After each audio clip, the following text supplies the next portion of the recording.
Welcome back, and we are live here at Heavy Muscle Radio on this, what is it, October 17th, 2022 evening. I'm here with Chris, the technician Aceto. We are live, of course. Thank you for joining us, and if you have questions, feel free to put them in the comments, and if they are even semi-intelligent, I might read them today, but usually, Chris, the comments are mildly retarded, so I don't usually read them that much. Well, I would say they're mostly, but you can't say retarded anymore. I do see our good friend Xavier Wills that was in the conversation. Yeah. So what's up, Xavier? All the way from Australia there. And we didn't have any shows really. I mean, we had shows this weekend. We didn't have any open bodybuilding shows, this weekend. But there was a lot of drama going on this weekend, so we have plenty of stories to talk about. There's always drama. There's always drama off the books. You know what I mean? Off the books, there's always a ton of drama going on. This was on the books, and there was a lot of drama going on. Dave, by the way, yeah, I'm out of Fiberlize.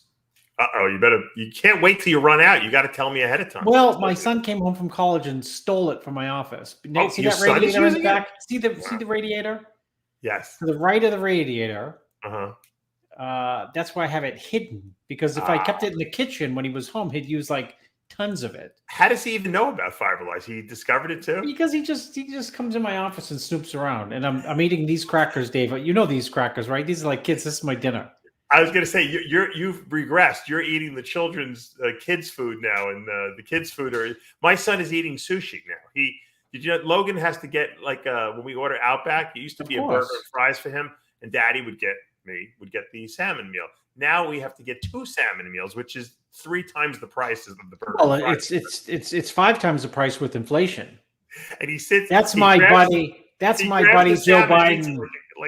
He eats it it's like a taco or something like that. Plus, he eats sushi too. Now my wife goes to the supermarket. You know how kids throw stuff into the carts when you're not looking? Oh yeah. Well, some kids go on Amazon and they shop. Yeah, I'll get to that in a minute. But usually, you're in the supermarket, kids will pick stuff up like packs of gum or candy and throw it in cookies and throw it. My son throws like $12.99 sushi things. He puts extra ones in there, the ones he likes. Yes, he did shop on Amazon.com though. We received I don't think we talked about this. We received we didn't. I went to the door and I see all these packages. I'm like, oh, I must have ordered something. So I'm opening up and I'm seeing Thor's hammers and Captain America shields, but really high end, stuff that I would hang on the wall. I'm like, am I losing my mind? Did I order this stuff? And I knew I didn't order it. So I texted my wife. I said, did you buy them some Christmas presents you want to put away early? She's like, no, what are you talking about? I'm like, we got a lot of stuff in the mail, I said. So I went on the Amazon account and I saw that he decided that he was going to order. His sister broke his plastic shield, so he bought a what's I can't remember the metal they use. Vibranium shield he bought. It was like $300, a replica. It's like this big. It's like a real life-sized Captain America shield. He bought not 1 but 3 Thor's hammers and a bunch of other stuff. It's my fault because in the browsers of my computers at home, I saved the credit cards in there because who thought he'd go on there and use it? Now the iPads don't have that stuff stored in because I know better. But now he's a computer expert. He goes on the computer now.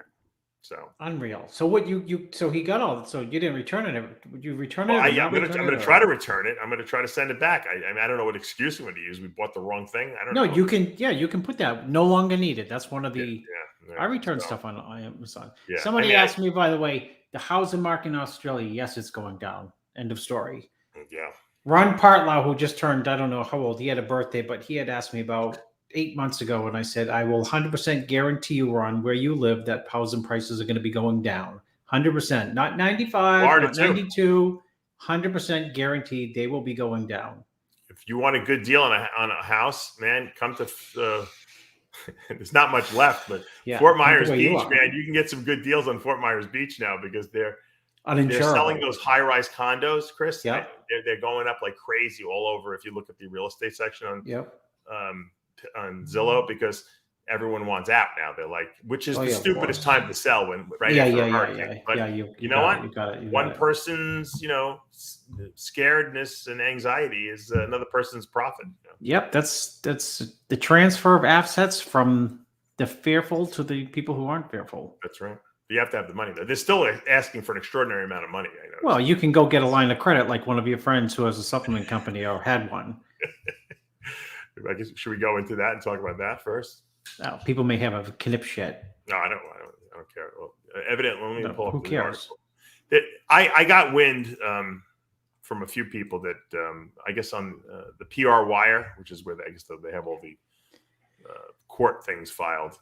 They had something about REDCON1 potentially going into bankruptcy or being forced into bankruptcy. They owed $7 million in open invoices to They should have just called me, Dave. Yeah. But go ahead. No, anyway, this was predicted by someone, but yeah, it was. We saw this coming. But once when the cat is away, the mice shall play. And I don't know if Aaron not being there is leading to the people who are running the company not doing a good job, or if the company was just kind of like not doing as well as he was letting people to believe. But the Boca News reported, and the Boca News is owned by a lawyer, so he did an article on it. So this is probably the most comprehensive thing that I could find that was definitive. Said that REDCON1, founded by federal felon Aaron Singerman, was just forced into involuntary Chapter 7 bankruptcy. According to documents obtained by BocaNewsNow.com and published below, Boca Raton-based nutritional supplement company REDCON1 owes $6,837,428.02 to 3 individually listed creditors. Now, these creditors are listed as High-Tech Pharmaceuticals, Inc., High-Tech Nutraceuticals, and Print Partners. That's all Jared Wheat's company. 3 entities meaning the same person. He has his own printing, I guess, company as well, which is smart, I guess. The involuntary Chapter 7 petition was filed Thursday by attorney Luis Rivera, and bankruptcy expert unrelated to the case said that the REDCON1 name and its products could be sold to and then marketed by another company. REDCON1 does have the right to contest the involuntary bankruptcy. The trustee has not been appointed as of early Friday morning. So this just took place. Well, and not a good 2 weeks stretch for Floridian supplement companies between Bang, which we discussed last week, and REDCON job. Well, it also goes on to say Aaron Singerman is serving several years in federal prison for his role in illegally mislabeling nutritional supplements as part of another company unrelated to REDCON1. He could be released as early as September 12th of 2024. So that's 2 years. According to the Federal Bureau of Prisons, Singerman owns a home in the sanctuary that Palm Beach County property appraiser values at $5 million, and another home at the Seven Bridges that property appraiser values at $2.5 million. Now, I guess they're trying to say here's the $7 million, but that's not really fair because that's Aaron's personal assets. That has nothing to do with the company, obviously. So Aaron's not going to sell his house to pay. Assessment is different from. I mean, you could have $100 million building with 99. You actually, you know what? That's a fact. You can have $100 million building and have $100 million plus $1 in debt on it. Right, exactly. So, but it's not even fair to even that's they're just trying to be wise asses. I think I know the Boca News people. That guy doesn't really like Aaron, so he's always they're throwing jabs in. But aside from that last paragraph, everything was pretty accurate there, from what I understand. So, why REDCON1 owes almost $7 million to Jared Wheat is weird. And a lot of people would say, well, why would Jared Wheat wait so long and allow them to get so far into the hole before, saying, after $1 million, you would think people would say, or 500,000, hey, can I get my money? But I think that Jared purposely kind of let them get that deep in. For the same reason, the answer, Dave, is for the same reasons great white sharks pull you out into a deeper water. They don't have to eat you, yeah. No, so you can't run to so you can't fix your problem and run to the run to the beach. So when you're out in deep water, when you're that much in debt, right, you have no one else to turn to. You can't turn to a bank and say, "Hi, I'm Aaron. Can you give me a line of credit for $7 million?" They'd be like, "You're out of your mind." Now, we don't know if they actually have that money because maybe they just weren't paying it. You know, they could have the money. So they have the right to respond to that. So he can't just take their company. He's trying to petition to take their company. But if they have an ability to He's pay taking the company, Dave. what? You think It's just legal-esque. It's like saying you have the right to remain silent. We know you. You know. I mean, well, just. REDCON1 does have a investment firm that owes, I think, owns like God, they're probably 30%. What regretting if they chalk up some money? the investment. Where is the investment firm? I thought. Who is it? I don't know who it is. They got to be regretting it to the last. I'm sure, but you think they're going to let another company take them over, and then they're going to lose their investment? No, they may cut their. Well, they might go to him. They might go to REDCON. Well, they have two options. They can give us. We'll pay the debt. You give us another 20% or something like that. You know? Yeah. They can go. They may be able to do a deal, but they're not going to. You know what? They're already. It's like being nice to a tenant who's already owes you money. Right. There's no good way out. No. What I find investment company is just they're gonna wash their hands of it and move on. Yeah. What I find kind of weird is that we got notification, and we got a little package in the mail of the new REDCON energy drink they just came out with, which is kind of weird that they're coming out with a new product when they haven't even paid for their other product. The whole thing sounds really weird. I wonder if someone's not doing the right thing over there, since Aaron's been gone, or do you think this has been going on even before Aaron went to prison? I never bought the numbers. I think I'm pretty business savvy. I just never bought the growth. So you think it was like almost like they were pumping up the numbers beyond what it was? I just you can show a lot of growth, on paper, and you can show a lot of growth to investors. Listen, going to investors means that the organic growth is not really there. It'd be period. Only people who have grown a company will understand that. Right. If you're going to an investor, the growth that you're supposed to have is really not there. So that's a red flag. And nothing's worse than a red flag in business, because after a red flag comes chaos and restructuring and bankruptcy and all those things. So it was not a surprise to me at all. I mean, pre-prison, all that, I never bought into the growth story.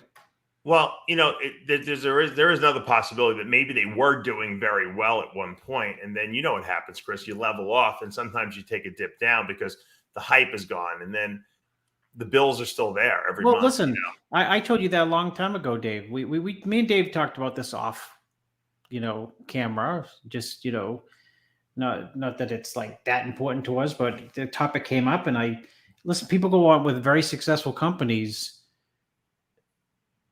Do sometimes have to bring in an investor because, yes, the cash is coming in, but the outlay for the more products, and simple as that, for the more products takes an enormous amount of cash, and even with good margins. Right. But the flip side to that is, with or without an investor, if you have 2 months that growth disappears, just flatlines, a lot of times you're toast. Yeah. That's literally, people, you always hear, Dave, in the economy right now, are we headed for a recession? A recession is not even it's just a slowdown. It's not even like backwards. Right. And then you see the stock market sell off, all kinds of assets sell off simply because there's a slowdown. So if you have a supplement company and you truly are doing gigantic numbers, and you have a stalling period of 3 months where things are flat, it's all of a sudden like the tide is going out, like you're getting killed all of a sudden because the expenses are still there and mounting up, but you don't have the giant cash flow anymore. So it's very easy to go bankrupt. And a possibility could be, Chris, the reason they brought in an investor to begin with was because they were in the hole, and maybe that investor pulled them out of the hole. But because a lot of people don't realize is you could look like a company that's killing it. You're selling a ton of product, but you're still losing money. Yeah. So if you have a lot of expenses and a lot of salaries and a lot of overhead, even though you're bringing $10 million a year and $15 million a year in, but if you're spending $16 million a year, you're going to go out, you're going to go bankrupt is what's going to happen, and people don't understand that because it looks like a very big show. I'm taking private jets. I'm driving nice cars. I'm holding a nice salary. I'm selling all this product. We're, Black Friday, we sold, 1,000 orders, 2,000 orders.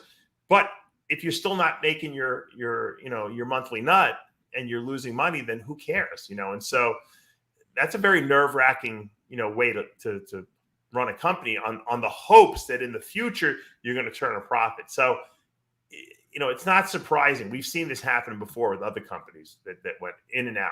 We see a lot of companies go in with a ton of money and then they disappear. Right? Well, I mean, Dave, you how long you've had the species?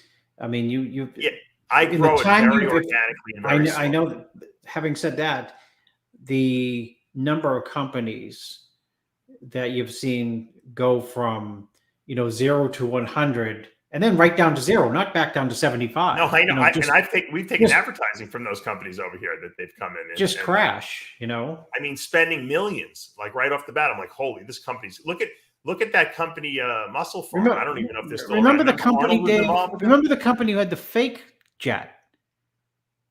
There was a company. You and I were sitting next to. We were sitting at like a communal in Columbus, Ohio, and I was yapping and saying, "There's no way these people are frauds. This, that." Yeah. They had the fake jet, and they were. We didn't know that the owners of the company were sitting like 6 feet, not even 6 feet from us. Yeah. This had to be like 2013. Do you remember Muscle Farm? And I don't know if they're still around. Remember Muscle Farm. They had like every top athlete. They had Arnold. They got Arnold to represent them. And as a matter of fact, they were using the same manufacturer I was in Tennessee, and they were buying so much product that the actual manufacturer sold the company or part of the company to them, and then I couldn't even get my product made because they had line preference.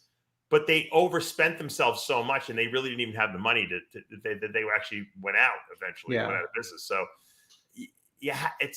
look, this industry, there's a certain amount of money that you can say yes, you can make, and when you're getting too high, it starts to sound a little suspicious. And now originally, Aaron and PJ were selling pro hormones. I can understand how you can make a lot of money on that because it's like selling steroids, really. I mean, that's a very lucrative business. But when you're trying to sell like legitimate products, it's very competitive because there's a lot of companies competing against you. So, my line has always been sell the best quality products, even though they're a little more expensive, and sell them on the science. And that's been my niche.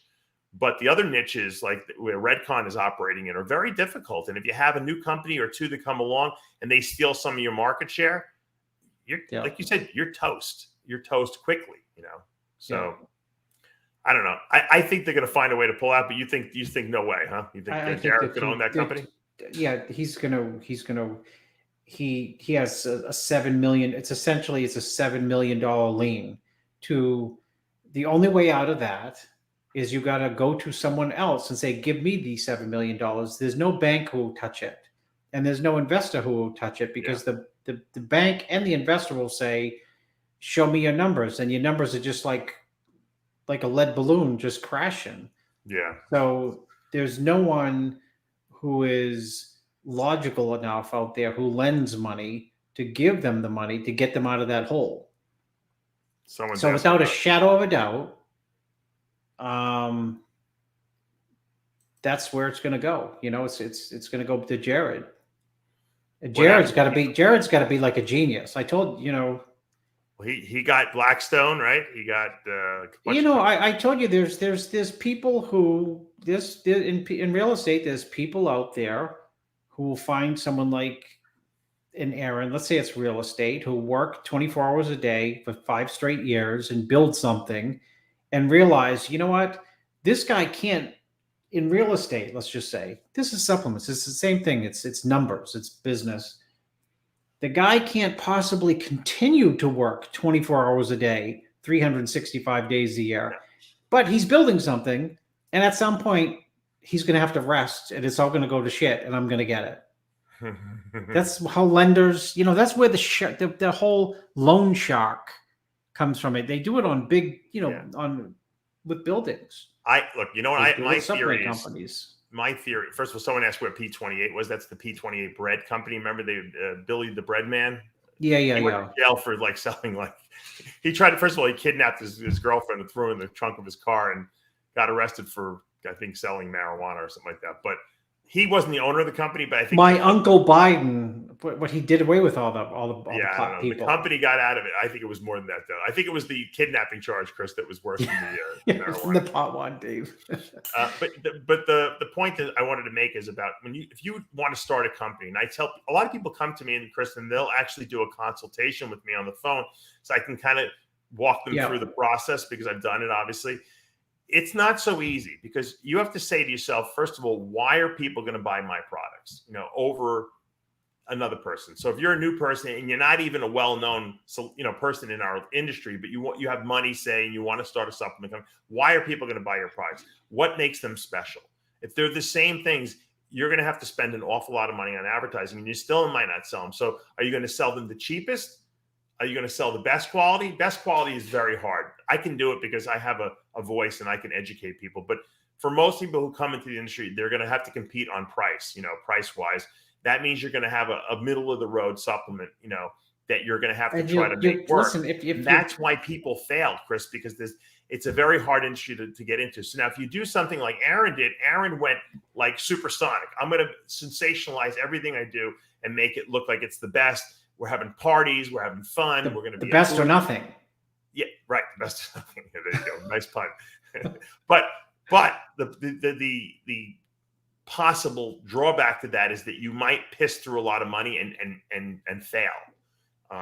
You might succeed initially well, and then you might fail later if you keep feeding that kind of frenzy of money into it.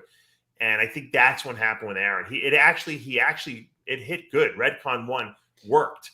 But then instead of kind of saying, okay, let's make sure our books were profitable before we start expanding, he was expanding too quickly, I think. And I think the overhead got too high for him. So now he was forced to have to sell a certain amount every month. And if he didn't, he couldn't pay his bills.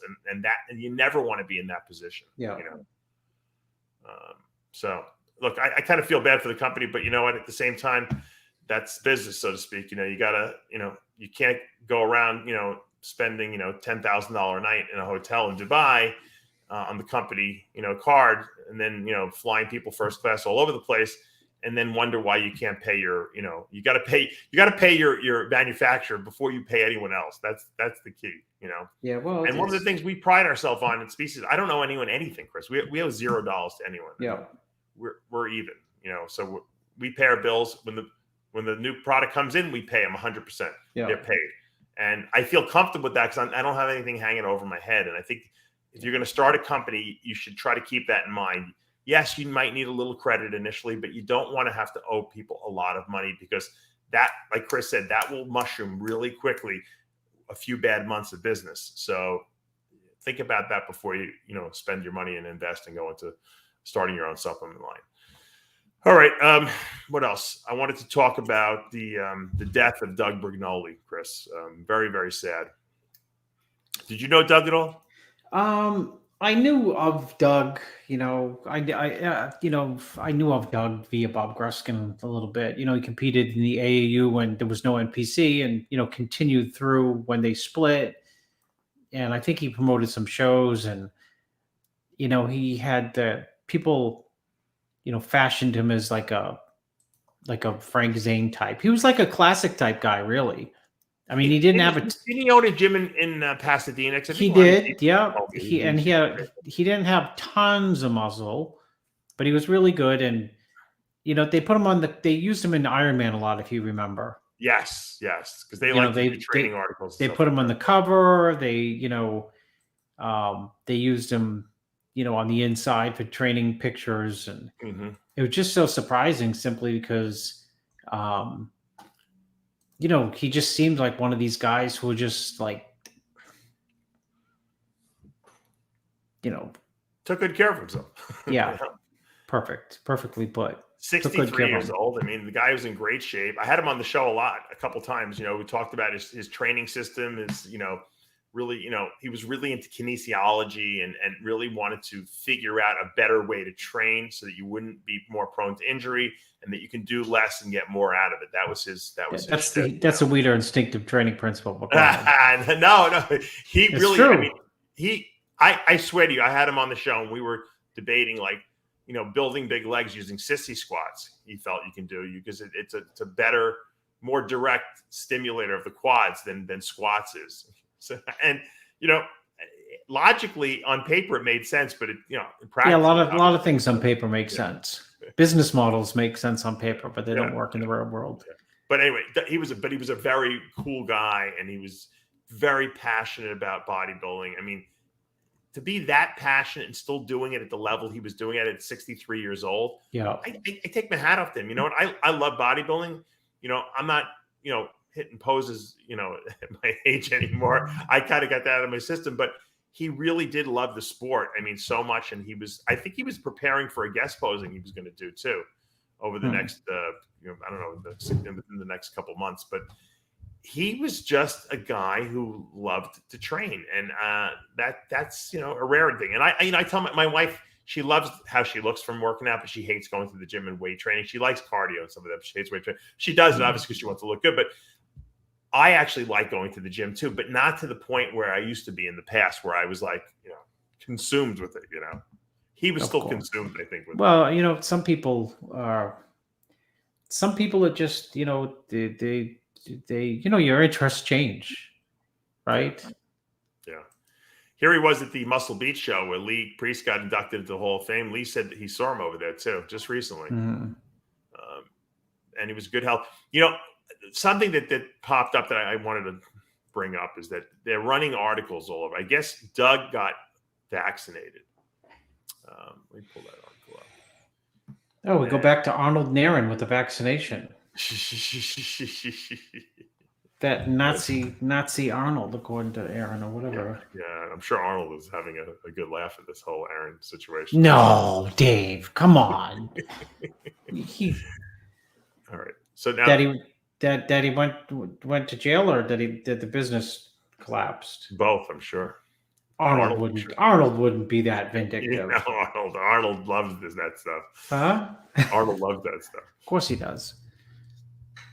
If you guys don't know what we're talking about, Chris is talking about. I guess Aaron had done this whole thing about when they were trying to pin Arnold for not being American and saying screw your rights, because he said that people should wear masks. Yeah, which that's all he meant. People should wear masks. He wasn't saying give up your rights to everything in this country. Yeah.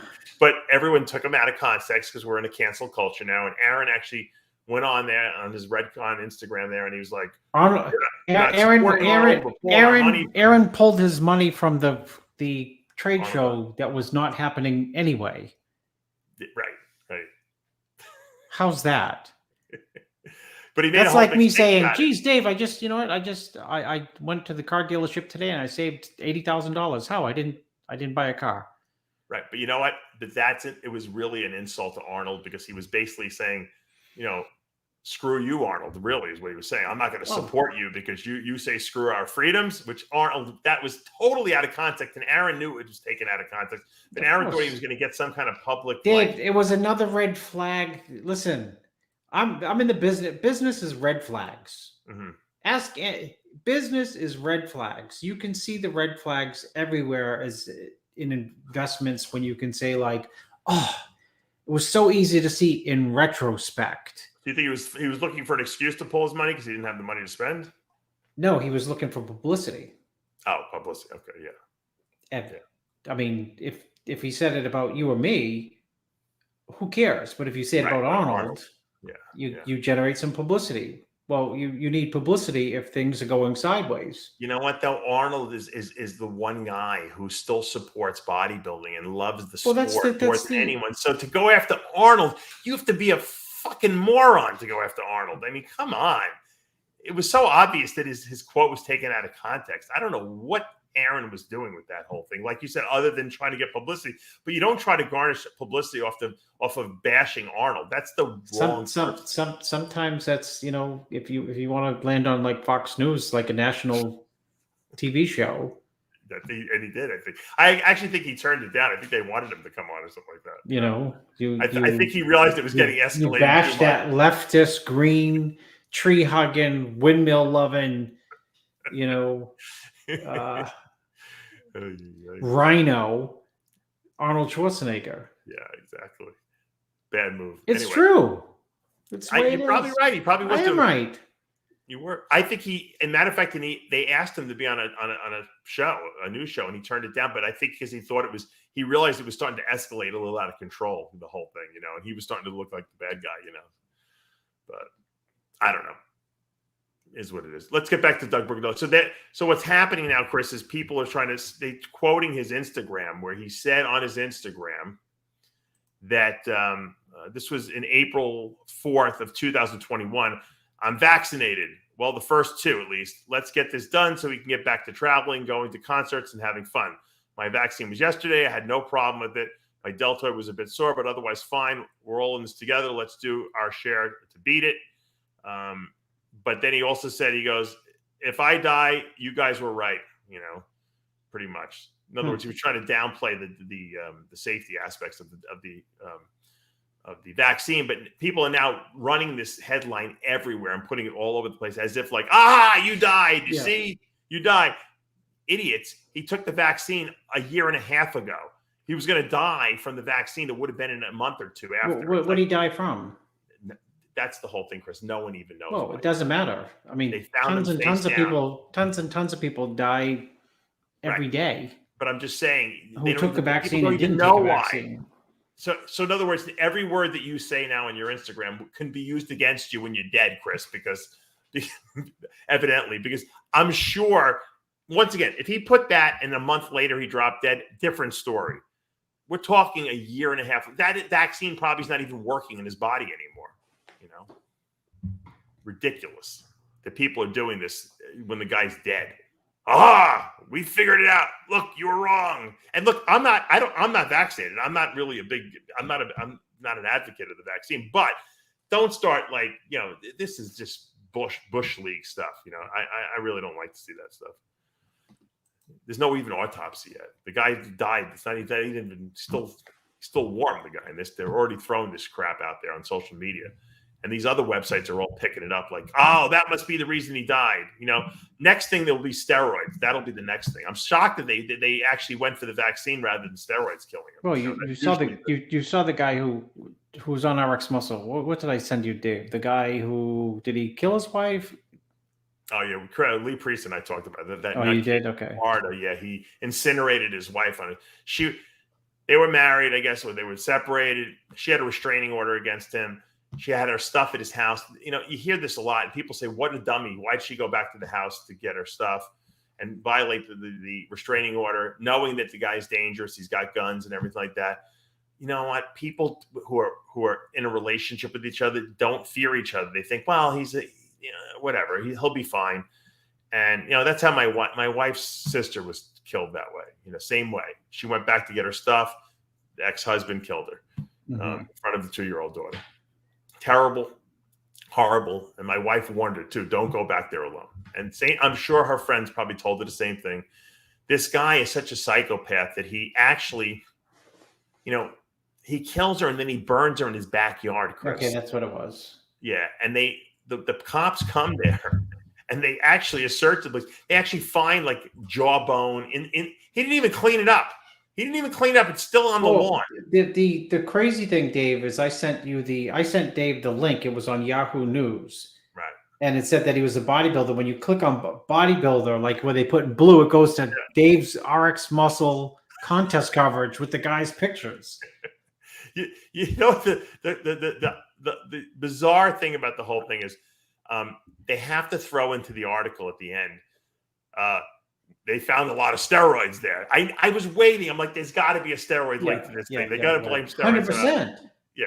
Well, he's a bodybuilder. Of course, he's got steroids there. But how about they forgot? No one made such a big deal about the silencers he had, and the guns there, and all the weapons he had. I mean, that I think would indicate he's a little crazier than the normal. Or how about the fact that he burned the girl's body on his property there. And then I guess they were spraying the house with that luminol stuff, which can tell you if there's any blood been in the house. Yeah. And the whole house was lit up, basically. It was everywhere, the blood. So he didn't obviously do a very good job cleaning it up, obviously, after it all happened. So, well, they mentioned steroids, but I mean, they should throw him in the same fucking jail cell with Craig Titus and let him rot away the rest of his life. There's murders every second from non-steroid usage. You know, This had nothing to do with steroid wise. This I was know, a guy but who they jealous. the point is, Yeah. Dave, they put it into the story, which is predictable. You know, I always wonder why. You know, obviously, crimes of the passion, people don't think about. You know, the repercussions. But this seemed like it was kind of premeditated in a sense, because the guy had the whole thing figured out. It was so he thought he had it figured out. But you know, you have to know when you kill someone, you're not going to get away with it. I mean, anyone who thinks that they're going to somehow get away with it, you know, I don't believe that Kelly and Craig, when they killed that girl, I don't think they intended to kill her. It wasn't premeditated. I think it just happened, and then they panicked. And rather than call the cops, they try to cover it up. This guy, she came there, he knew what he was going to do. And so how he thought he was going to get away with it, you know, he should have just blown his brains out. Maybe, Dave, but some people just don't care at that point. Yeah, but They Chris, just don't even care. They're like, I don't even care. I just. He's got 2 kids. The kids are the ones. You know what? At that point, seeing the person who you hate, obviously no longer here, is more important to him than, like, quote, freedom. I'm not saying he measures it rationally in his head, but people do, you know, say, you know, don't screw it. I don't care anymore. You know, you would think that if you want to kill someone, you would say, okay, you know, I got 2 kids. I really want to have my kids. Well, you're thinking 100% rational from that chair you're sitting in. I guess. I guess. I'm going to the bagel store tomorrow. My life isn't all that bad. Yeah. He should have been like, you know what? Let me figure out a way to kill her and get away with it at least. You know, people don't. I guess they don't think that long, that far. Let me see. This is the guy. Hold on. This is the lunatic. He looks a little crazy though, doesn't he? Well, in the upper left, he does. He looks pissed. Ian Banash. I don't want to say because he might come to my house because somebody posted. Chris, he's never going to see the light of day. This guy. I know, but just in case somebody in the comments had posted my home address on the. But it's one of my homes. I can escape to different homes. Police were called September 30th. They all don't have radios. Oh, that's right. This is right by Fort Myers here. He's right by me. Right near you, Dave. Yeah. What a sad thing. I feel bad for the kids, you know. That's what Dave. Not only was he on RX, but he was like living near RX. Yeah, he was in the Marines too. Well, he faces life in prison or the death if he gets a good lawyer like Alan Dershowitz, who was Aaron's. Probably don't want to touch Aaron now with a 10-foot pole. Remember they were buddies. Yeah, I thought Aaron hired him to work. Where's Aaron? I mean, Alan Dershowitz now. If he hires Alan Dershowitz, maybe he'll say that he had, like, from being a Marine, that he had, disorder. Stress. Yeah, post-traumatic stress. He denied it too. That's the funny thing. Oh. he would have been better off saying nothing, you know, at that point. Yeah. You didn't kill her. What's her jawbone doing in your backyard? No, that's not her jawbone. That's a snake's. That's a snake's. The dog must have dug it up somewhere. Unbelievable. We have a lot. There's a lot of crazy people. It's kind of scary in a way, Chris. Dave, the world is 10 times. You know what? Post-COVID, when you mix COVID with people staying home, with pre-existing issues for mental illness, with the stress of the economy, inflation, people are on edge. I guess. I mean, they are. You may not be. There's murders all the time, like you said, Chris. This happens all the time. It's unfortunate when you know someone or it's a little too close to home. I think it hits home harder. But like you said, there's people being killed every single day. I mean, we just don't know them. That's all. No, but that's right. I mean, I'm sure if you. I could have technically. I might have passed this guy in the gym one day. Who the heck knows? You know. Probably would have had a good conversation. I probably would have thought he was a good guy. You can never tell. You know what? You can't. A lot of men who beat up women or who are abusive to women are the nicest guys. Of course they are. Guys. You would think that they were the greatest guy. You wouldn't even believe that they were beating their wife or whatever. You know. So. Well, the flip side is you see one of your friends from like high school or whatever, or just someone you know now getting fights all the time. You would say, well, good thing he takes it out on. Would be the opposite. It takes it out on everyone outside the house. He treats his wife and kid. He treats his wife and kids like angels. Yeah. Whereas you see someone else and they're like, "Oh gosh, he's a school teacher. He teaches little league baseball. Right. You know, he's a Cub Scouts master, and then he comes home and beats everyone on the weekend. Yeah. Crazy. All right, let's talk about something a little more positive. Finally, I was looking at your Instagram. I saw a picture you put up of Rafael Brandao. Wow, is he looking good? He's big. What does he weigh? No, he looks okay. 122 kilos. What is that in pounds? I don't. 263. That's great. That's huge for him, isn't it? Yeah, no, he's big. He's You sound like Bob. You're like, he's all right. He's good. No, I mean he's dangerous. I mean, there's just a lot of people who are good, and you know, he's beaten Samson Dauda. I'm not saying he's going to beat him again, but I'm saying he could beat him. Yeah. You know, he just has to be at his Rafael just has to be at his all-time best. That's what I tell him. Simple as that. You will get a look. You know what's so funny, Dave? What? I was thinking just today, how would Weinberger judge him? And Weinberger would say, "You look great. Just bring your best." Yeah. Because it's important to think outside your own head and think like, okay, to the people who it's most important to, the head judge, how would you judge it? You know, he'd see him, if he saw him right here, he'd say, "Don't get small and don't come in off and don't come in, you know, just come in crazy peeled, right? But keep your size." And he said, "You'll do great." Yeah, he's got to come in peeled. That's his. Well, point. it's you know, it's everyone has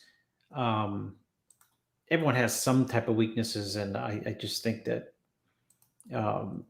flow and shape wise, I mean, he doesn't have a lot of weaknesses on Rafael. Rafael doesn't have a lot of weaknesses. He's got a very good front double, very good front lat, side triceps pretty good, side chest is really good, back double's very good now, back lat is decent. I'm going to hit you with a controversial question. I know all the Brazilian fans are on edge. Yes, no, and yes. Who wins at the peak of their powers? Eduardo Correa, Rafa Brandao? Well, the one's a 212 and one's I'm saying at the peak of their powers, at the best of before even 212. You know. Why don't I send you the side tricep of Eduardo, and you can post it up. He sent it to me 2 seconds ago, literally. Oh, yeah? Okay. I'm stealing I'm stealing catchwords from. You could answer the question without getting in trouble because Rafael. Eduardo is I said Eduardo. I used Chad's word literally. Who's the best Brazilian bodybuilder? Come on. The best of all time is, without a doubt, is Eduardo. Okay, there you go. Look at the side tricep, Dave. I'm going to send you. It's just off the hook from Eduardo. He's 3 weeks out. Yeah, it hasn't come through yet. Here, you can tease the Brazilian fans and our fans of 12 who why would Eduardo try to do open? Oh, because you said he hasn't gained back as much. He doesn't have all no, because the time they did do the open, he should have done. I met him the year he did do the open. He could have won the Flex Pro, and they dogged him to 5th. What did he weigh here? He weighs 220 here. Do you get that shot? Yeah, I got it. I'm going to try to get it up. Hold on. He's pretty good. Got news for you. He's 41 now. Oh, he's still young. I thought he was a little older. That's not bad. I mean, he could still do. He probably has another good 5 years in him, I would say. As long as he doesn't get injured. His whole thing has been injury. Oh, he's had the most injured. I mean, the knees, the tricep, the knees, the shoulder. But he somehow comes back from all the injuries. That's because he's crazy. Because he'll rest. That's why. Whereas most people won't rest like he does. No, because he's got incredible focus. Yeah. It's not sending to me. I don't know why.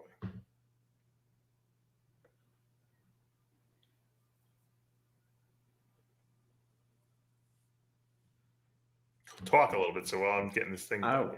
I'm just because I enjoy. I see Jeff Bayego says Chris's house is great. It doesn't have central heat, but uses radiators from 1938 instead. I said, I can guarantee the statistical chances of anyone on the boards having this house is like non-existent. But whether I'm in the cave room or not. Do they know that your house is like an old house? No, it don't matter. I don't think people even. It's like, you know how people don't know about telephones, like that used to have a dial on them, you know, because they just haven't been around. Like if I tell my son about he's like, I know all about the dial phone. I'm like, what do you know about a dial phone? All you know is a cell phone. I told you, Dave. Once I was with my kids in Chicago, and they saw a rotary phone. That's what I mean. When they were little, and they said, one of them said, "What's that?" And one of the younger kids said to the little bit older kid, said, "It's a clock." It was a phone. It's a clock. And I said, "It's not a clock." And you know what he told me? Yes, it is. There's the numbers. Look. You know. That is awesome. It's a clock. Hold on. I'm trying to get these. I don't know why these Eduardo pictures are not going through. Hold on. But I don't know Jarrett Wheat $7 million. That's good. That's not the guy you want to owe $7 million. All right, you know what? While I'm looking for the pictures, I want you to talk about Nick Walker. Look at that shot. Talk about that. Yeah, it's a great shot. It's phony lighting, but I mean, it's phony lighting. I mean, I don't know why these guys put up like phony lighting. That's phony lighting. Do you know what phony lighting is? It's when you save the picture, you hit edit, and then you change the structure on the iPhone. Even I can do that. And you get this. He still looks enormous though in the picture. Yeah, I told you he was enormous when I was there down in Tampa. Yeah. He looks like he weighs 400 pounds. I said, that's what I said when I saw him, and he was like 300, and I think he was 295. I said he looked like he was 400. I said, usually I'm lightest guys, you know. I'm usually right on the money, but I was only up by 100 pounds. You know, my father said something funny, and I've told the story before that he, you know, I have a big head, obviously. And when I was a kid, I had a big head. He's like, when I was 300 pounds, he's like, you know, your head finally matches your body. Which I don't know if that was a compliment or an insult, but I was like, thanks, Dad. Nick's head looks like a peanut compared to the rest of his body. look at his delt compared to his head. Yeah, no, he's big bro. You know, he's. Hold on. It came through. Hold on. Here we go. How come this is not showing?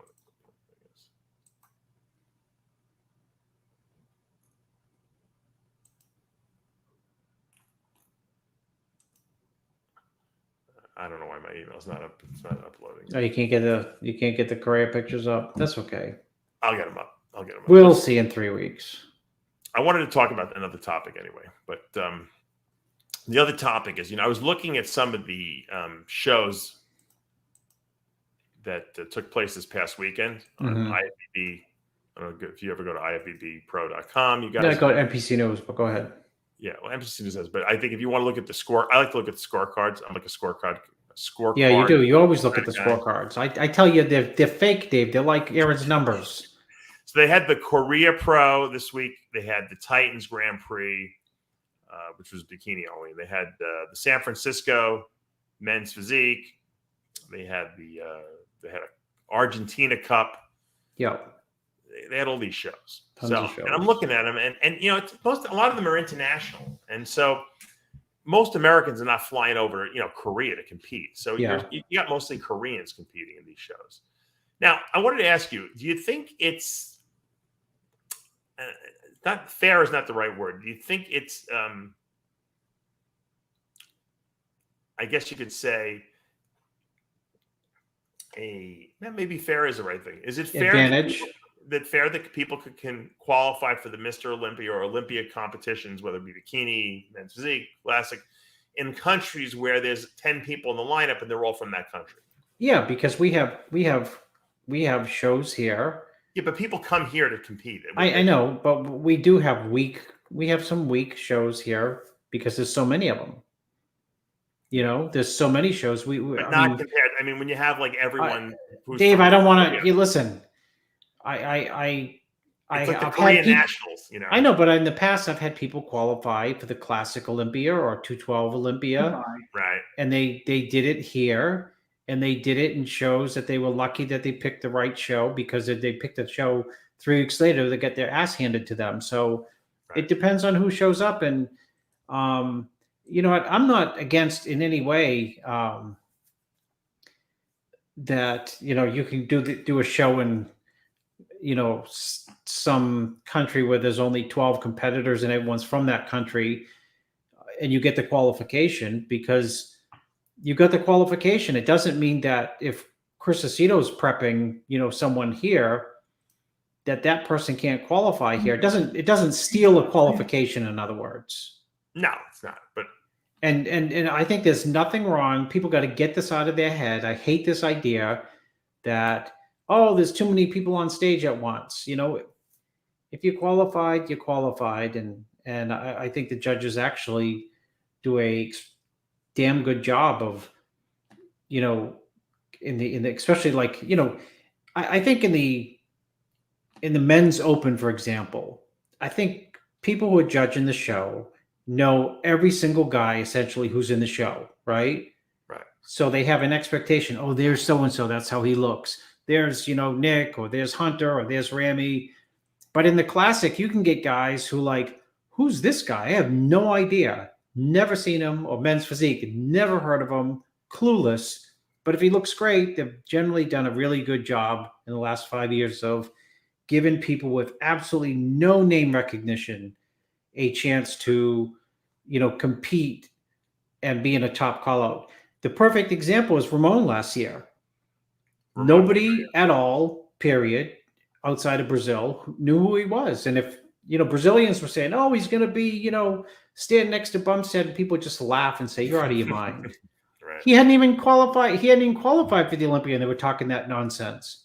Right. But the point is that here's the, you know, the judges at the Olympia, they judge what's in front of them and give people a chance. So if you want a show in, you know, Malaysia, which is not known for producing great bodybuilders, and you know, you won the classic division there, and you come to the Olympia, you're either going to stand like a wallflower on the edge and not get any call outs if you look like crap. But surprisingly, if you look really good, you know, they're going to give you a chance. Oh, yeah, absolutely. I got your pictures up from Correa here. 212. I mean, that's the division. You said he's 220 there, right? Yeah, he's 220. So why not throw him in the 218. He's right there. He's right there. Because he has no back. He's got no back. Shows the one from the Bob Chick would say, shows the one from the back, and he's got no back. Yeah. How's his back? Can you get that back shot up there? I'm looking for it right now. Hold on. The back is here it is. Well, a picture's worth what? How many words? Million words. Well, it was worth 1 million, but with inflation, it's worth 2 million. Or it's worth nothing. All right. Yes. I went backwards. Yeah. Well, it's worth 2 million, but the 2 million is worth like 50 cents. That's a pretty good back shot, Chris, for a guy who doesn't have a back. Yeah.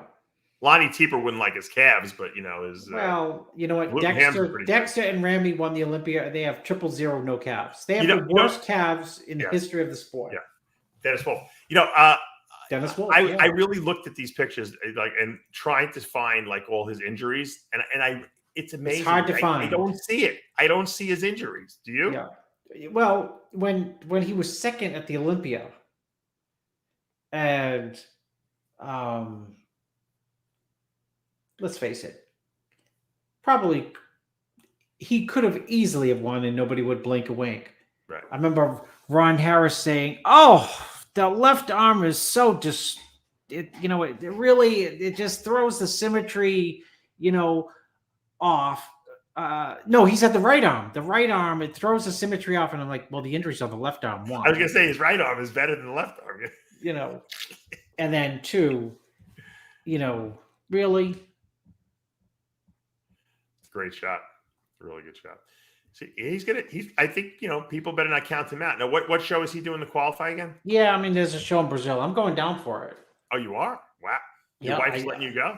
Well, you know what? I've been helping Eduardo since 2009. Oh, if he makes the comeback, you said you'll go. Listen, honestly, Dave, for him to get back on stage is it's stunning. Yeah. The amount of injuries and surgeries. They're not injuries like, shoulders. No, he had some big time injuries. Shoulders bother me. You got to get him on the. He's had it all from the shoulder let's get him on the show. to the tricep to the knee to shrinking down to Logan size. And actually, this kind of comeback when he said, I want to try it one more time. Yeah. And I think, we got back and forth, and I said, it's going to take you a solid year. So by the time the show rolls around, it will have been a year of, trying to build muscle. What was the latest injury, Chris? Just remind us again. Might have been Is it another bicep tear or something like that? I remember. No, he had tricep, shoulder, and knee. Okay. And his legs look good, which is, a testament to this guy's just a monster. Yeah. He must be getting some kind of like voodoo magic down there in Brazil, because I can't even see a difference really. I mean, he looks and his skin, Chris. Yes, paper thin. 25. It's unbelievable. Oh yeah, no doubt about it. No doubt about it. Well, that he had a baby. He's like you, Dave. He has kids late in life. Oh yeah. He had a baby recently, Manuela. Yeah, he's only 40 though, Chris. I'm 50. Well, yeah, I know, but two things is the first baby makes you feel youthful. Yes. Dave, and you got bamboozled and said, "Oh, Amanda, I feel so good. Let's have another." And then they all of a sudden 3, and then it's the opposite effect. It just drains you every day. Yeah. Oh yeah. But it's a draining and at the same time uplifting, because you at least you see, okay, I'm falling apart, but look at my kids and how well they're developing. It's like, at least I can justify I'm giving it to them. They're going to take over. If I didn't have kids and I was falling apart, it would be a little depressing, I think. Yeah. But I got my purple cast on. Oh, how's the recovery? Speaking of injuries, Dave. Yes. How's the recovery coming? Good. I purposely, every cast I've gotten on has been a different color, so that if I look at pictures of myself like 10 years from now, I'll be able to tell which operation it was. So yeah, 3 more weeks of this, then I'm going to have a walking boot. You know what? The weird thing is that, he said it looks good, so it's healing up well. Good. But I'm still going to be stuck at a right angle, my ankle, which is going to suck. But if you don't start walking on this, like I'm telling, maybe I should take a little more time to let this thing heal. He's like, no, you can't, because the longer you're off your foot, and not weight bearing, the bone starts to get weak and soft. Like literally, he said, if after a bone comes out of a cast, he can snap it with his fingers. That's how weak the bone is. So once you start walking on it again, slowly but surely, it starts building up bone density, because it's like a muscle. Yeah. The muscle atrophies, the bone atrophies essentially, and then when you start using it again, the bone strengthens up. And actually, the bone strengthens up in response to the muscle contracting against it, believe it or not, too. So exercise is good, once you can do it. I don't know. Like at this point, I'm trying to be very positive about the whole situation. It seems like it fused well. If I could be out of pain and I could walk, even if I walk a little funny, I'll be happy, I guess. Yeah. Could be worse. Could always be worse. I always look at these people. I see these, there was a guy, serious. I'll end this show with this little thing. I go to this gym the other day, and I wasn't feeling bad about myself. I'm just like, oh, this is stupid. I got to scooter around. I'm finally back at the gym. I hadn't trained since this last surgery a couple of weeks ago. And the first machine I go to is the incline bench press, because I think I can do that. I can put my foot up on the scooter and I can bench press at least, and I like the incline bench. And, since I have my new shoulders, I can bench. It doesn't hurt. And there's a guy on there. So I go up to him. I said, you want to work in with me? And I didn't really take a good look at him. And he's like, sure. And turns out this guy has a prosthetic leg. So he was young. So I said to him, what happened to your leg? Because a lot of people get all weird and stuff like that. I go right for them and ask them the questions. I know they want to talk about it, because I like to talk about it. He said, I was a twin. And when I was in my mother's uterus, they realized that my brother had died. So they had to go in there, Chris, and take the dead twin brother out. Oh, and when goodness. they did that, somehow the umbilical cord got wrapped around his leg and cut the oxygen off. So when he was born, he basically they had to amputate the leg was, there was nothing there essentially. And, but he had the prosthetic on, he was moving around, and I'm like, man, you look great. I said, you're doing it, you're working out. I got him all pumped up and everything like that and then I said to myself, you know what? I don't have it so bad. And every time I start thinking about I can't believe something like that pops up, and I realize that there's always someone worse off than you are. So guys, if you're out there and you're depressed about an injury or something that happened to you or some sort of a limitation you might have on yourself, remember, there's always someone worse off. And when you have that mindset, you'll learn to just appreciate what you do have in life. And that's important. You have to walk around being appreciative of what you do have. Don't think about what you don't have, because there's nothing you can do about that. And that's why I walk around with a smile. People are like, oh, you're always smiling even when you're hurt. I said, because you know what? I'm happy to be alive, and I have kids, and I make a good living for myself. And I think about the good things in my life. I don't worry about the things that I have no control over. The hurricane missed you. How far was it from you? Well, yeah, we got hit with the eye of the hurricane. You know I what? don't mean to belittle the people who are in who died and their families, but it was close to you. Close. We were the hurricane, Chris. We had the eye of the storm. 150-mile-per-hour winds. You know what, Dave? I'm still. Who's the lady, the bodybuilding lady who can tell you about the previous lives?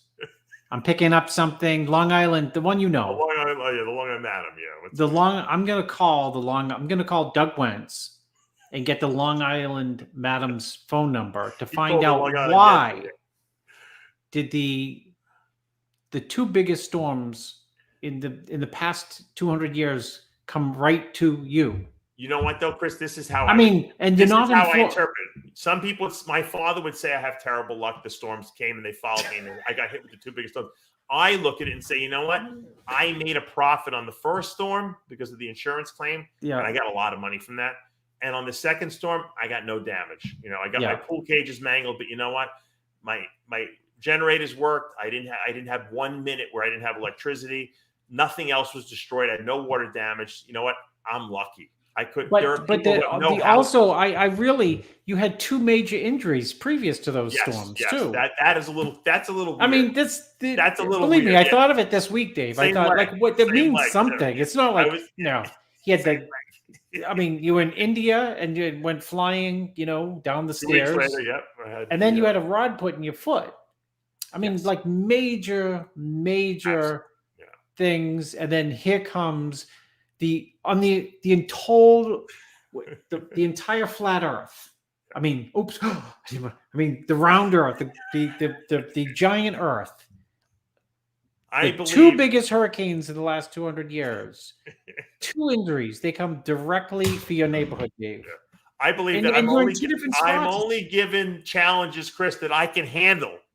I can handle these things. That's enough for me. As long as I can handle it, If I couldn't handle it, that's another story. But I've been given challenges I can handle, so I can show other people it ain't so bad. You guys can overcome it too. And on those wise words, Chris, we're going to wrap today's show up. And, we say it every week, but you know what? This was a real big truth show. A lot of truths were told on this show here today, and it does hurt because no one wants to know the truth, but don't live in fantasy land. And I think that's a big thing that people need to come to grips with. You live within your means. Don't try to spend more than you have. Don't try to be bigger than you have. Don't try to live through your ego. People don't give a shit about what you have. To be honest with you, they really don't. They might care for 30 seconds and then they're on to the next thing. Live comfortably where you feel like you can handle what's going on in your life. And then you know what? You'll never have stress and anxiety. I got news for you. A lot of people create their own stress and anxiety because they think they have to be bigger and better than they really are because they don't feel satisfied inside them. Yeah, I mean, Chris, you drive the same car you've been driving for 35 years. I mean, you can get a new car. The heating system is from the 1920s here. I mean, no, seriously, you have money, but you know what? You'd rather spend the money on investing in another property and then buying a Mercedes, that's $150,000, or a Ferrari. I mean, you have the money. You could show off if you want, but you don't do it. And I respect that about you, because for you, it's more important to build your business. And I think that's a really good way to be. And people should use that as a model to be model cheap. themselves after. No one ever went bankrupt by being cheap. No, it's true. You said it best. Warren Buffett, doesn't he drive the same car still too? He lives in a middle class neighborhood. Someone can whoever posted his my home address in the comments can post his home address. But you can Google Earth it and see whose house is better, mine or Warren's. Is yours better? Of course. He's too much, Warren. Dave, the last Warren Buffett little nugget. He bought a house out in La Jolla. Okay. And it was right next to Mitt Romney. Mitt Romney bought like a crazy rhino Mitt Romney. Yeah. Right near First San Diego. of all, it is so beautiful, right? Yeah. It is gorgeous. It's like Malibu on steroids. Oh, Can I say that? Or yep. It's like Malibu on REDCON supplements before they were actually supplements. And the neighborhood is beautiful, and the houses overlook the cliffs. And I swear, Warren Buffett had this house that he bought, I don't know, he bought it for I can't remember, but it was on sale for millions a few years ago. And the view was phenomenal. Right. And he bought it I don't know, in 1970 or something. And he's had it for years? Okay. Yeah, and he'd only been there a few times. But the interior was straight out of 1970. Oh my God! Straight out. He never put a dime into it. No, that's the bathroom. That's like a Bob Brushkin house, right? Yeah. Oh yeah. It's like a time capsule you go into. He's look. The funny thing is, he doesn't have to live like that. He just chooses to, because he's got the poverty. As my father would say, they got the poverty mentality. It doesn't matter how much money they have; they still think that they're living in the Great Depression. So. Well, they experience that, so that's live within your means. That's the take-home message of today's show. Remember, we'll be back again next week, and as we say every week here with Heavy Muscle Radio, the truth hurts. Good night, everyone. See you next week.